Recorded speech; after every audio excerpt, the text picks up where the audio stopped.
Azungumza na Petro maneno haya: juu ya mwamba huu nitalijenga kanisa langu, wala milango ya kuzimu haitalishinda hilo kanisa. Tena nakupa funguo za ufalme wa mbinguni, na utakalo lifunga duniani litakuwa limefungwa mbinguni, na utakalo lifungua duniani na mbinguni litafunguliwa. Natangaza kwa jina la Yesu, naangusha ngome wameza wachawi na mizimu, naangusha ngome kwa jina la Yesu. Madhabahu za kipepo, naangusha ngome kwa jina la Yesu. Madhabahu za umaskini, naangusha ngome kwa jina la Yesu.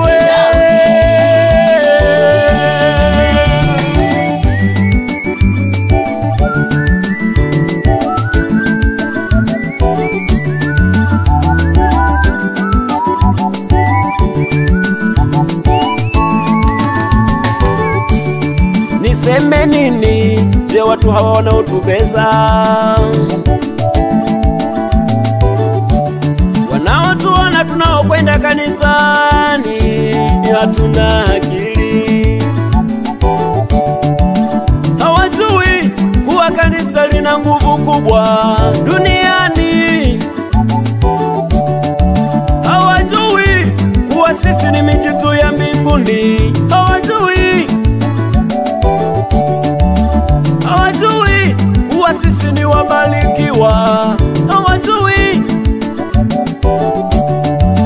wanadamu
watoto wa baba mmoja, barikiwa pamoja na Yesu, pamoja na yeye Bwana. Tusijizalau, barikiwa tembea kifua mbele, pamoja na yeye Bwana.